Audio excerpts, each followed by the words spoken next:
नमस्कार। आइए जानते हैं देश दुनिया की आज की बड़ी खबरें। लेकिन उससे पहले अगर आप हमारे चैनल पर नए हैं तो चैनल को सब्सक्राइब जरूर करें और कमेंट में हमें लिखकर बताइए कि आप हमें कहां से देख रहे हैं। सपा प्रमुख अखिलेश यादव ने बीजेपी पर निशाना साधा। उन्होंने कहा कि पार्टी देश प्रेम और मानवता की बातें करती है, लेकिन असलियत इससे बिल्कुल अलग है। डबल इंजन सरकारों में भी जनता न्याय के लिए सड़कों पर है। अखिलेश ने कहा कि लोगों की आवाज दबाई जा रही है, सरकार जनता की समस्याओं से आंखें मूंदे बैठी है। उन्होंने किसानों और युवाओं के मुद्दों पर जवाब मांगा। AIMIM प्रमुख असदुद्दीन ओवैसी ने लव जिहाद को लेकर बीजेपी नेताओं पर हमला बोला। उन्होंने कहा कि अगर देश में ऐसा कुछ हो रहा है तो सरकार संसद में इसके ठोस आंकड़े पेश करे, सिर्फ बयानबाजी से काम नहीं चलेगा। ओवैसी ने कहा कि सरकार असली मुद्दों से ध्यान भटका रही है, लोगों को रोजगार चाहिए, नफरत नहीं। बीजेपी पर झूठ फैलाने का आरोप लगाया गया। पूर्व भाजपा विधायक संगीत सोम को बम से उड़ाने की धमकी मिली है। धमकी बांग्लादेशी नंबरों से कॉल और वीडियो के जरिए दी गई। उनके सचिव ने सरधना थाने में शिकायत दर्ज कराई है। पुलिस और खुफिया एजेंसियां जांच में जुट गई हैं। संगीत सोम ने कहा कि वे ऐसी धमकियों से डरने वाले नहीं हैं। उन्होंने कहा कि सुरक्षा एजेंसियों को सख्त कदम उठाने चाहिए। पुलिस ने केस दर्ज कर जांच तेज कर दी है। कीमती धातुओं में जबरदस्त तेजी देखने को मिली है। चांदी के दाम 6,000 रुपए से ज्यादा बढ़ गए हैं। सोने के भाव में भी हल्की बढ़त दर्ज हुई है। इससे बाजार में हलचल और खरीदारों की चिंता बढ़ी है। विशेषज्ञों ने कहा कि अंतर्राष्ट्रीय बाजार में मांग बढ़ी है। निवेशकों को सतर्क रहने की सलाह दी गई है। कीमतें आगे और बढ़ सकती हैं। सरकार ने गेहूं का न्यूनतम समर्थन मूल्य 160 रुपए बढ़ाया है। अब गेहूं का MSP 2,585 रुपए प्रति क्विंटल हो गया है। इससे किसानों की आमदनी बढ़ने की उम्मीद जताई गई है। विंध्याचल मंडल में गेहूं की खरीद 1 मार्च से 15 जून तक होगी। किसान संगठनों ने फैसले का स्वागत किया है। संगठनों ने उत्पादन लागत घटाने की भी मांग की। सरकार का दावा है कि किसान हित सर्वोपरि है। मुख्यमंत्री योगी आदित्यनाथ ने युवाओं को बड़ी राहत दी है। यूपी पुलिस और जेल विभाग में 32,669 पदों पर भर्ती होगी। सरकार ने आयु सीमा में 3 साल की छूट दी है। योगी ने कहा कि युवाओं को अवसर देना सरकार की प्राथमिकता है। भर्ती प्रक्रिया जल्द शुरू की जाएगी। युवाओं में उत्साह और उम्मीद देखी जा रही है। सरकार ने पारदर्शी भर्ती प्रक्रिया का आश्वासन दिया। प्रधानमंत्री आवास योजना ग्रामीण में फर्जी आवेदन सामने आए हैं। AI सिस्टम ने तस्वीरों के आधार पर करीब 4,800 संदिग्ध आवेदन पकड़े हैं। कुल 16,800 में से कई आवेदन जांच के घेरे में हैं। अब सभी का सत्यापन किया जा रहा है। अपात्र पाए जाने वालों के नाम सूची से हटाए जाएंगे। सरकार ने सख्त कार्रवाई के आदेश दिए हैं। सत्यापन के बाद सही लाभार्थियों को मंजूरी दी जाएगी।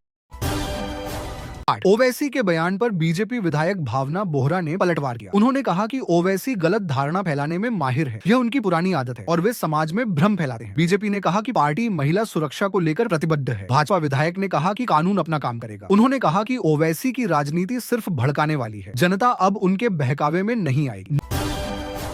गृह मंत्री अमित शाह ने तमिलनाडु सरकार पर भ्रष्टाचार का आरोप लगाया। उन्होंने कहा कि यह देश की सबसे भ्रष्ट सरकार है। अमित शाह ने कहा कि चुनावी वादे अब तक पूरे नहीं हुए। उन्होंने कहा कि जनता अब बदलाव चाहती है। NDA को मजबूत करने का आह्वान किया गया। उन्होंने विकास और पारदर्शिता पर जोर दिया। राज्य की जनता को नई दिशा देने का वादा किया। मौलाना शहाबुद्दीन रजवी ने अखिलेश यादव पर तंज कसा। उन्होंने कहा कि योगी राज में अब गुंडागर्दी खत्म हो चुकी है। अपराधी या तो जेल में हैं या प्रदेश छोड़ चुके हैं। उन्होंने कहा कि अखिलेश सिर्फ बयानबाजी कर रहे हैं। राज्य में कानून व्यवस्था पहले से बेहतर हुई है। रजवी बोले, विकास और सुरक्षा साथ साथ बढ़ रहे हैं। जनता योगी सरकार के काम से खुश है। TRS नेता KTR ने राहुल गांधी पर तीखा हमला बोला। उन्होंने कहा कि राहुल गांधी ने अशोकनगर में 2 लाख नौकरियों का वादा किया था, लेकिन यह वादा अब तक पूरा नहीं हुआ है। KTR ने कहा कि कांग्रेस सिर्फ भाषण देती है, काम नहीं करती। युवाओं को ठगा गया और उम्मीदें टूटी हैं। उन्होंने कहा कि जनता अब कांग्रेस को सबक सिखाएगी। विकास ही असली राजनीति होनी चाहिए। हिमाचल प्रदेश बीजेपी अध्यक्ष डॉ राजीव बिंदल ने कांग्रेस सरकार पर आरोप लगाया। उन्होंने कहा कि युवाओं को नौकरी के नाम पर ठगा गया है। चुनाव से पहले 1 लाख सरकारी नौकरी और 5 लाख रोजगार का वादा किया गया था, लेकिन 3 साल में एक भी पक्की नौकरी नहीं मिली। सरकार ने 1.5 लाख पद खत्म कर दिए हैं। युवाओं में गुस्सा बढ़ रहा है और वे जवाब मांग रहे हैं। उन्होंने कहा कि आने वाले चुनाव में जनता जवाब देगी। पूर्व मुख्यमंत्री शिवराज सिंह चौहान ने कांग्रेस के आंदोलन पर हमला बोला। उन्होंने कहा कि मनरेगा बचाओ आंदोलन दरअसल भ्रष्टाचार बचाओ आंदोलन है। कांग्रेस को ग्राम काम और राम से दिक्कत है। शिवराज ने मनरेगा में फर्जी हाजिरी और गड़बड़ी के मामले गिनाए। उन्होंने बताया कि इस योजना से जुड़ी 10 लाख से अधिक शिकायतें आई हैं। कांग्रेस देश को गुमराह कर रही है। शिवराज बोले, मोदी सरकार ने ग्रामीण विकास को गति दी है। बीजेपी के राष्ट्रीय महामंत्री अरुण सिंह ने राहुल गांधी पर निशाना साधा। उन्होंने कहा कि राहुल गांधी पूरी तरह फेल हो चुके हैं। केंद्र सरकार महात्मा गांधी के सपनों को पूरा करने में लगी है। उन्होंने कहा कि कांग्रेस केवल आलोचना करती है। कांग्रेस महासचिव जयराम रमेश ने अमेरिका पर बड़ा आरोप लगाया। उन्होंने कहा कि व्हाइट हाउस के करीबी लोग भारत पर दबाव बना रहे हैं। भारत को रूस से तेल खरीदना बंद करने की धमकी दी गई है, वरना अमेरिकी तेल पर टैरिफ बढ़ाने की बात कही गई। उन्होंने कहा कि यह भारत की संप्रभुता में दखल है। सरकार को इस पर कड़ा रुख अपनाना चाहिए। उन्होंने कहा कि विदेश नीति आत्मसम्मान के साथ चलनी चाहिए। अमेरिकी राष्ट्रपति डोनाल्ड ट्रंप ने प्रधानमंत्री नरेंद्र मोदी की तारीफ की। उन्होंने कहा कि मोदी एक अच्छे इंसान और मजबूत नेता हैं। ट्रंप ने भारत अमेरिका संबंधों को और गहरा करने की बात कही। उन्होंने कहा कि मोदी ने भारत की अर्थव्यवस्था को नई दिशा दी है। दोनों देशों के बीच रक्षा और व्यापार बढ़ाने पर चर्चा हुई। ट्रंप ने कहा कि भारत विश्व राजनीति में अहम भूमिका निभा रहा है। उन्होंने मोदी को सच्चा मित्र बताया। पूर्णिया से निर्दलीय सांसद पप्पू यादव ने चुनाव आयोग पर गंभीर आरोप लगाए। उन्होंने कहा कि आयोग अब हिटलर की तरह काम कर रहा है। लोकतंत्र को कमजोर किया जा रहा है और निष्पक्षता खत्म हो रही है। उन्होंने कहा कि विपक्ष की आवाज दबाने की कोशिश हो रही है। पप्पू यादव ने चुनाव प्रक्रिया में पारदर्शिता की मांग की। उन्होंने कहा कि लोकतंत्र को बचाना अब जनता का कर्तव्य है। सिस्टम को जनता के प्रति जवाबदेह होना चाहिए। बीजेपी नेता नवनीत राणा ने एआईएमआईएम प्रमुख ओवैसी पर हमला बोला। उन्होंने कहा कि ओवैसी को पाकिस्तान भेज देना चाहिए। राणा ने कहा कि वे वहां जाकर 20 बच्चे पैदा करें। बीजेपी सांसद मेनका गांधी ने पटाखों पर सख्त बयान दिया। उन्होंने कहा कि अगर 2 रातों में 800 करोड़ रुपए के पटाखे फोड़े जाएंगे तो हवा का क्या होगा। मेनका गांधी ने देश भर में पटाखों पर बैन की मांग की है। उन्होंने कहा कि जो लोग पटाखे फोड़ते हैं वे पर्यावरण के दुश्मन हैं और उन्हें एंटी नेशनल कहना चाहिए। उन्होंने कहा कि हमें आने वाली पीढ़ी के लिए स्वच्छ हवा छोड़नी चाहिए। मध्य प्रदेश में आंगनबाड़ी में भर्ती प्रक्रिया शुरू हो गई है। 12वीं पास उम्मीदवारों के लिए 4000 से ज्यादा पद निकले हैं।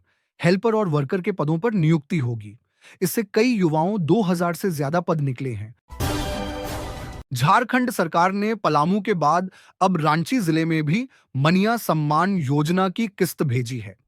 इस योजना के तहत 3,91,000 महिलाओं के खातों में राशि ट्रांसफर की गई। सरकार का दावा है कि महिलाओं को आत्मनिर्भर बनाने की दिशा में यह बड़ा कदम है। मुख्यमंत्री ने कहा कि यह योजना महिलाओं के सम्मान से जुड़ी है। हर पात्र महिला को समय पर लाभ पहुंचाना सरकार की प्राथमिकता है। योजना की 17वीं किस्त समय से भेजी गई है। ग्रामीण महिलाओं ने सरकार का आभार जताया। पीएम किसान सम्मान निधि योजना में अब ई-केवाईसी अनिवार्य कर दी गई है। सरकार ने चेतावनी दी है कि अगर किसानों ने प्रक्रिया पूरी नहीं की तो योजना का लाभ तुरंत बंद कर दिया जाएगा। किसानों से जल्द सत्यापन कराने की अपील की गई है। इसका मकसद फर्जी लाभार्थियों को रोकना है। केंद्र सरकार लाभार्थियों का डेटा पूरी तरह डिजिटल कर रही है।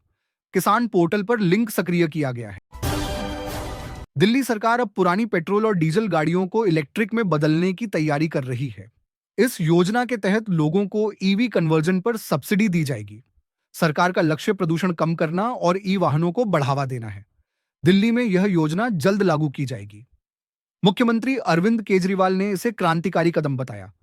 नए नियम से हजारों पुरानी गाड़ियां फिर से चल सकेंगी। लोगों को लाइसेंस नवीनीकरण में भी राहत मिलेगी। मुख्यमंत्री योगी आदित्यनाथ के डिजिटल उत्तर प्रदेश विजन के तहत बड़ा कदम उठाया गया है। राज्य सरकार 30 जनवरी तक ग्रामीण इलाकों में डिजिटल लाइब्रेरी शुरू करेगी। यह लाइब्रेरी छात्रों के लिए आधुनिक सुविधा लेकर आएगी। इसमें आईएएस, पीसीएस जैसी परीक्षाओं के लिए ई बुक्स और वीडियो लेक्चर होंगे। ऑनलाइन क्विज और टेस्ट सीरीज की सुविधा भी दी जाएगी। ग्रामीण युवाओं को अब पढ़ाई के लिए शहर नहीं जाना पड़ेगा। सरकार का लक्ष्य है डिजिटल शिक्षा सबके लिए। सुप्रीम कोर्ट ने 2020 के दिल्ली दंगों की साजिश मामले पर बड़ा फैसला सुनाया है। कोर्ट ने उमर खालिद और शर्जील इमाम की जमानत याचिका खारिज कर दी है। मुख्यमंत्री रेखा गुप्ता ने फैसले का स्वागत किया है। उन्होंने कहा कि हिंसा फैलाने वालों को सजा मिलनी ही चाहिए। कोर्ट ने कहा कि ऐसे अपराधों में सख्ती जरूरी है।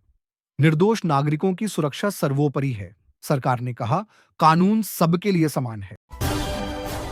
मध्य प्रदेश की लाडली बहना योजना की नई किस्त का इंतजार खत्म होने वाला है। सरकार जल्द ही महिलाओं के खातों में 1500 रुपये ट्रांसफर करेगी। राज्य में डीबीटी के जरिए राशि भेजने की तैयारी पूरी हो चुकी है। मुख्यमंत्री शिवराज सिंह चौहान ने कहा कि यह योजना बहनों की ताकत है। इस योजना से लाखों परिवारों को राहत मिलेगी। महिलाओं ने खुशी जताई और सरकार का आभार माना। तमिलनाडु सरकार ने चुनाव से पहले बड़ा फैसला लिया है। मुख्यमंत्री के स्टालिन ने सरकारी कर्मचारियों के लिए नई पेंशन योजना शुरू की है। यह योजना पुरानी पेंशन स्कीम जैसी सुविधाएं देगी। सरकार ने कहा कि यह कर्मचारियों के भविष्य को सुरक्षित करेगी। विपक्ष ने इसे चुनावी स्टंट बताया है। कांग्रेस अध्यक्ष मल्लिकार्जुन खड़गे ने बीजेपी पर करारा हमला बोला। उन्होंने कहा कि देशद्रोही हम नहीं हैं। यह लेबल बीजेपी को शोभा नहीं देता। खड़गे ने कहा कि जब भी सरकार असफल होती है तो विपक्ष पर ठीकरा फोड़ दिया जाता है। उन्होंने कहा कि कांग्रेस देशहित में काम करती रहेगी, लेकिन आतंकवाद और गलत तत्वों का समर्थन कभी नहीं करेगी। उन्होंने लोकतंत्र बचाने की अपील की।